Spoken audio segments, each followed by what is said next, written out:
அனைவருக்கும் அன்பான வணக்கங்கள். இது மகா பெரியவா ஆன்மீகம் யூடியூப் சேனல். 15-11-2025 ஐப்பசி மாதத்தின் 29ஆம் நாள் சனிக்கிழமையில் ஏகாதசி.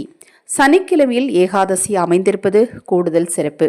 பொதுவாக சனிக்கிழமை என்பது பெருமாள் வழிபாட்டிற்குரிய ஒரு நாள். ஏகாதசி திதி என்பது பெருமாள் வழிபாட்டிற்குரிய ஒரு முக்கியமான திதி. அதைப்போல் ஏகாதசி திதியில் விரதமிருந்து வழிபட்டோம் அப்படின்னா நம்ம வாழ்க்கையில நாம தெரிந்தும் தெரியாமலும் செய்த பாவங்கள் எல்லாமே சரியாகும்.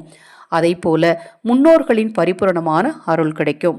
இந்த ஏகாதசி நாளில் முக்கியமாக நாம் செய்யக்கூடிய ஒரு விஷயம் என்ன அப்படின்னு பார்த்தீங்கன்னா, வீட்டுக்கு பக்கத்தில் இருக்கக்கூடிய பெருமாள் கோயிலுக்கு போய் அங்கே பெருமாள் கோயிலில் கொடுக்கக்கூடிய தீர்த்தத்தை குடிக்கிறது. இந்த தீர்த்தத்தை வாங்கி பருகுவதனால் பார்த்தீங்கன்னா ஆரோக்கிய குறைபாடுகள் நீங்குங்க.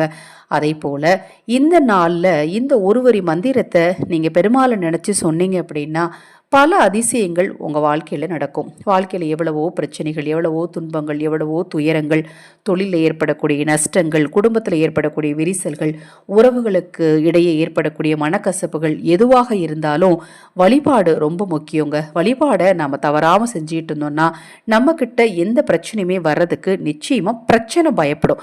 அதை மாதிரி நமக்கு இருக்கக்கூடிய பிரச்சனைகளுமே நிச்சயமாக தீரும் நாம் வழிபாடுகளை நம்பிக்கையோடு செய்யும்போது.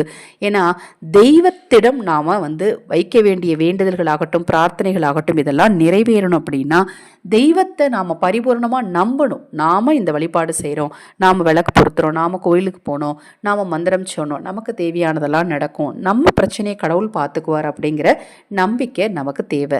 நம்பிக்கையோடு இப்போ நான் சொல்லக்கூடிய இந்த ஒருவரி மந்திரத்தை நாளை தினம் நேரம் கிடைக்கும் போதெல்லாம் சொல்லுங்க.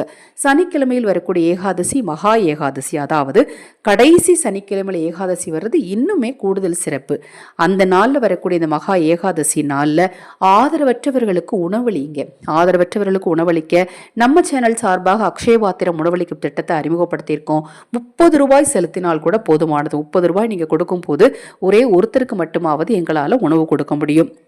அதை போல உங்கள் வீட்டு குழந்தைகளின் பிறந்த நாள், திருமண நாள் மற்றும் சிறப்பு வைபவ நாட்கள்லையும் ஆதரவற்றவர்களுக்கு உணவளிக்க முன்வாருங்கள். எவ்வளவோ செலவு பண்ணுறோம், அதோடு சேர்த்து உணவில்லாத ஏழைக்கு உணவுக்காக நாம் உணவளிக்கிறதுக்கு உதவி செய்யும் போது நம்ம வாழ்க்கை சந்தோஷமாக இருக்கும். நம்ம சேனலில் நான் போடக்கூடிய பதிவுகளில் உங்களுக்கு சந்தேகம் இருந்தாலும் வாட்ஸ்அப்பில் கேளுங்க. 9346920042 இதான் என்னுடைய வாட்ஸ்அப் நம்பர். அதே போல் இந்த ஏகாதசி நாளில் எக்காரணம் கொண்டோ துளசி செடியில இருந்து நீங்கள் துளசி இலைகளை எடுக்கக்கூடாது. அதாவது நாம் சனிக்கிழமையில் பெருமாளுக்கு துளசி சாற்றி வழிபடுறது வழக்கம் இல்லையா?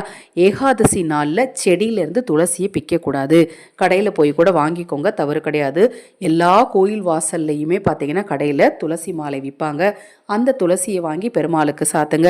பெருமாளுக்கு தவறாமல் துளசி தீர்த்தம் வைங்க. பெருமாள் கோவிலுக்கு போயிட்டு வாங்க.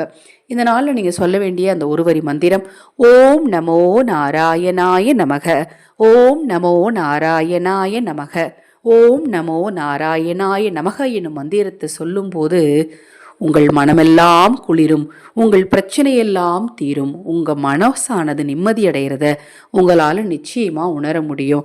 அதை போல் உங்கள் குடும்பம் சந்தோஷமாகவும் மகிழ்ச்சியாகவும் இருக்கும்.